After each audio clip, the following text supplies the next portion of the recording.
Assalamualaikum, selamat datang di contohpajak.com. Kali ini saya akan berbagi informasi bagi Anda, yaitu apakah yang dimaksud dengan PJAP. PJAP adalah singkatan dari penyedia jasa aplikasi perpajakan, yaitu pihak di luar Direktorat Jenderal Pajak yang ditunjuk secara resmi oleh Direktorat Jenderal Pajak untuk menyediakan aplikasi perpajakan, dan mereka juga dapat menyediakan jasa penunjang aplikasi perpajakan yang bisa dimanfaatkan oleh wajib pajak. Saat ini jumlah PJAP yang terdaftar secara resmi dan ditunjuk oleh Direktorat Jenderal Pajak berjumlah sebanyak 13 perusahaan. Yang pertama adalah PT Acilas Advanced System, kemudian ada PT BNI atau Bank BNI, kemudian ada Bank BRI, kemudian ada PT Cipta Piranti Sejahtera, kemudian ada PT Fintech Integrasi Digital, kemudian ada PT Hexa Sarana Intermedia, PT Integral Data Prima, PT Jurnal Consulting Indonesia, PT Mitra Pajakku, PT Nebula Surya Corpora, PT Paradigma Matra Indonesia, PT Prima Wahana Caraka, dan PT Sarana Prima Telematika. Jika Anda kurang familiar dengan nama-nama tadi, mungkin Anda sudah pernah mendengar dengan yang namanya layanan dari onlinepajak.com, atau mungkin Anda sudah pernah menggunakan layanan dari Klik Pajak, atau mungkin pajakku.com, atau mungkin e-tax yang dipunyai oleh Bank BNI dan Bank BRI. Itu semua adalah produk yang mereka gunakan. Dengan kata lain, itu adalah nama merek produknya. Kemudian pada masing-masing PJAP tadi itu, setiap PJAP memberikan layanan perpajakan antara lain seperti pelaporan SPT secara online, kemudian ada layanan untuk membuat kode billing atau e-billing, kemudian ada juga layanan untuk melaporkan SPT masa PPN atau e-faktur, dan ada juga yang memberikan layanan untuk pelaporan bukti potong atau e-bukpot.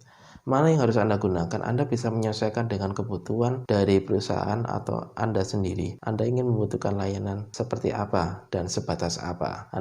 Apakah Anda hanya perlu untuk membayar dan melapor saja? Artinya Anda hanya akan menggunakan aplikasi e-billing dan e-filing saja? Atau mungkin Anda ingin menggunakan untuk pelaporan SPT masa PPN atau e-bukpot? Anda bisa melihat layanan yang diberikan oleh PJAP tadi langsung di halaman website pajak.co.id, atau Anda bisa membaca di postingan saya di blog. Di situ sudah saya rincikan untuk PT ini layanannya apa saja dan nama produk atau nama mereknya apa di situ. Kemudian hal lain yang menjadi pertimbangan Anda untuk memilih PJAP adalah terkait dengan kestabilan atau uptime data. Di luar dari keamanan data sudah menjadi concern bersama. Keamanan data sudah menjadi perhatian bersama. Artinya PJAP yang ditunjuk resmi oleh Direktorat Jenderal Pajak, tentunya mereka juga akan menghandle data perpajakan atau data dari wajib pajak yang mereka laporkan. Jadi untuk keamanan data secara berkala sudah diaudit oleh Direktorat Jenderal Pajak sehingga tidak ada penyalahgunaan. Dan ketika ada penyalahgunaan, tentu PJAP tadi akan berhenti kontraknya atau tidak lagi ditunjuk untuk perpanjangan layanannya. Kemudian faktor lain yang menjadi pertimbangan Anda untuk memilih PJAP adalah kestabilan dari layanan yang disediakan. Artinya tentu layanan yang Anda gunakan ini kan berbasis online, Anda butuh internet, dan ketika layanan yang Anda akses tadi mungkin berjalan dengan lambat atau mungkin sering error, itu bisa menjadi pertimbangan Anda untuk berganti PJAP atau menggunakan atau disediakan oleh Direktorat Jenderal Pajak, yaitu di DJP online. Hal lain yang menjadi faktor Anda untuk memilih PJAP mana yang paling cocok atau sesuai dengan kebutuhan Anda adalah terkait dengan kenyamanan penggunaan atau user experience. Tampilan menunya akan berbeda antara PJAP satu dengan PJAP yang lain, atau mungkin Anda sudah klop dalam lingkungan PJAP itu sendiri. Misalkan Anda adalah nasabah dari Bank BNI atau Bank BRI, Anda menggunakan layanan internet banking dari mereka dan Anda sudah sangat cocok dengan layanan yang mereka berikan, tentu Anda akan lebih cocok juga, atau mungkin Anda akan lebih pas ketika Anda menggunakan layanan e-tax yang disediakan oleh kedua bank tadi ketimbang Anda menggunakan layanan dari PJAP yang lain. Jadi tentu saja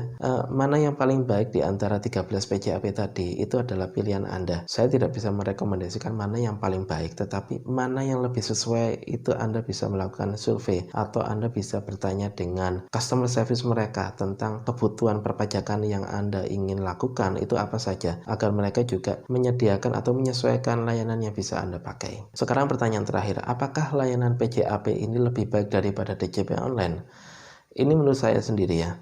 Jadi DJP online saat ini sudah jauh lebih baik daripada DJP online beberapa tahun yang lalu, di mana dengan satu login saja Anda sudah bisa mengakses beberapa layanan, misalkan dari pelaporan SPT online, kemudian ada pembuatan kode billing untuk pembayaran pajak, dan kemudian ada layanan konfirmasi saat ini, kemudian ada juga layanan untuk misalkan pelapor untuk TA dan lain sebagainya. Tetapi ada juga layanan di luar DJP online yang masih belum menggunakan login satu kesatuan dengan DJP online, misalkan untuk IREK, kemudian e-registration maksud saya. Misalkan untuk pendaftaran NPWP tadi, kemudian ada juga yang namanya Enova untuk pemberian nomor faktur. Itu masih terpisah loginnya dengan di DJP online, sehingga tidak bisa disebut dengan satu kesatuan. Tapi mungkin kedepannya DJP akan menyatukan keseluruhan layanan tadi dengan satu login saja. Tetapi untuk saat ini, mana yang lebih baik? Kembali lagi, mana yang Anda butuhkan. Kalau Anda sudah nyaman dengan DJP online, Anda bisa terus menggunakan itu. Tetapi jika Anda ingin mencoba layanan lain dan mungkin itu sudah sesuai dengan kebutuhan Anda, kenapa tidak Anda bisa menggunakan layanan PJAP.